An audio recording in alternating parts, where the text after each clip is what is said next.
পুড়ে যাওয়া ধ্বংসস্তূপের উপর আবারও নতুন করে জীবন সাজানোর এক অভিনব প্রক্রিয়া চলছে। প্রিয় দর্শক, মাত্র 2-3 দিন আগে আগুন লেগে পুরো জায়গাটা একেবারে ভস্মীভূত হয়ে গেছে। কি একটা অবস্থা দেখেন, কত অসহায় একটা পরিবার, তার উপরে এত বড় একটা অ্যাক্সিডেন্ট। কি নাম আপনার? শায়লা। শায়লা আপা, এটা কি আপনারই বাড়ি? আপনার স্বামী কি করে? কাম করে। কি কাম করে? চকে। ও আচ্ছা, কয় ছেলে মেয়ে আপনার? 2 ছেলে আর 1 মেয়ে। 2 ছেলে 1 মেয়ে। আপা, কিভাবে আগুন লেগেছিল? আমি কাম করবে বেশি কলে থাল বাটি মাজবির গেছি আর মেয়ে চুলা ফিটে জাল দিবি গেছিল আর ধরে গেছে আইসি দিয়ে আগুন।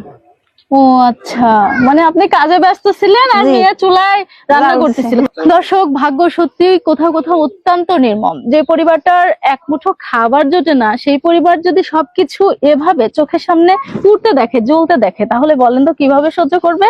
এবং আমার পাশে দাঁড়িয়ে থাকা এই বোনটা কিন্তু অনেকটাই মানসিক ভাবে অসুস্থ। তো এই বোনটার সব শেষ হয়ে গেছে না?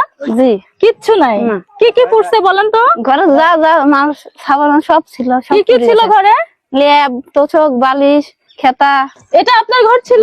এটা আমার ঘর আর এটা আমার শাশুড়ির ঘর। হ্যাঁ, সবকিছু পুড়ে গেছে। চোখের সামনে সব পুড়ে গেল, শুধু তাকায় তাকায় দেখলেন? না, পানি দিছিলাম কিন্তু পানি আগুন নিবে নাই। নিভে নাই? পরে কিভাবে আগুন নিভলো? পরে মানুষজন আইসে নিবে দিছে। আরে, সারা জীবনের সব স্বপ্ন হয়তো সাজিয়েছিল ছোট্ট এই ঘরটাতে। যার পরিধি যতটুকু, যার ব্যাস যতটুকু, সে হয়তো বা সেভাবেই স্বপ্ন সাজায়, তাই না? এই পরিবারটা সবকিছু হারিয়ে দেখেন এখন নিঃস্ব। কষ্ট খাটনি করে গোছানো হয়েছে সংসারটা। কিভাবে গুছাইছিলেন? কাম করে গুছাইছে পরের বাড়ি। আপনি পরের বাড়ি কাজ করে গুছাইছিলেন? আমার শ্বশুর শাশুড়ি গুছাইছে। আহারে, সব স্বামী গুছাইছে, সব শেষ হয়ে গেল কষ্টের খাটনিটা। সত্যি কিছু কিছু দৃশ্য এবং কিছু কিছু ঘটনা এক্সপ্লেন করা যায় না। তবুও আল্লাহ সুবহানাহু ওয়া তাআলা হয়তো বা পরিবারটার জন্য উত্তম কিছু রেখেছেন, যার কারণে হয়তো বা ঘটেছেন। হ্যাঁ হ্যাঁ হ্যাঁ, নেন দেখেন, পুরো ধ্বংসস্তূপের উপর যা অবশিষ্ট আছে সেই কঙ্কাল গুলোকে এক পাশে রাখার কাজে, গোছানোর কাজে ব্যস্ত তিনি। কিন্তু মাত্র কয়েকদিন আগেই পুড়ে শেষ হয়ে গেছে তার স্বপ্ন, তার বেঁচে থাকার একমাত্র অবলম্বনটুকু। দেখেন ঘরটা কিভাবে পুড়েছে, একদম কয়লা হয়ে গেছে না? জি। আল্লাহ, এভাবে পুড়তে পারে? এজন্য মানুষ কয় যে আগুনে পুড়লে কিছু থাকে না, তাই না ভাই? আল্লাহ রে আল্লাহ। তাহলে এই পরিবারটা এখন কি করবে, কিভাবে ঘুরে দাঁড়াবে? আপা জি, কিভাবে এখন ঘর টর তুলবেন, কিভাবে থাকবেন এখন? আপা আমাদের তো কিছুই নাই, আমরা এখন কি করে থাকবো বলেন তো?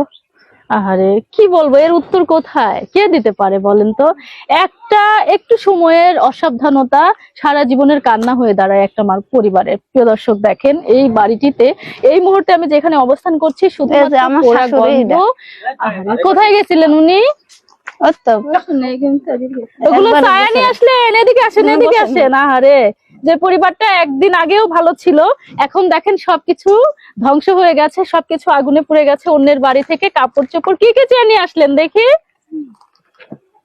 কাপড়, পুরনো কাপড় চোপড় এইগুলো?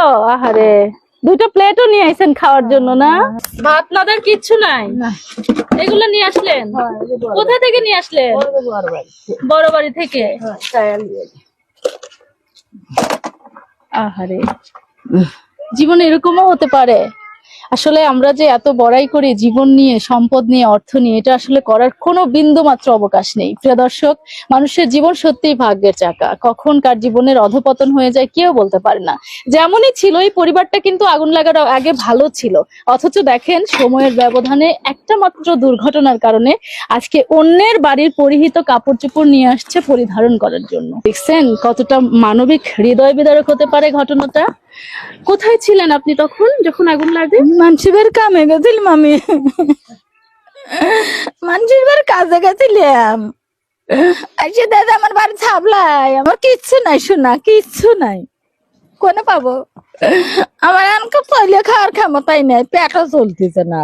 আমার এই জিনিসগুলো কেউ তুলবো, 7,000 টাকা দিলে ইয়ে দিবেন, তাও নাই, পুড়িয়ে শেষ, পুড়ে গেছে সব শেষ, কিচ্ছু বের করতে পারেন না। ওই দেখেন মোট সব ফালা দিছি, আরো সব ফালাই দিছে। ওই যে সব মোট ও তো লাহার নাই, যেটা পুড়িয়ে চাই।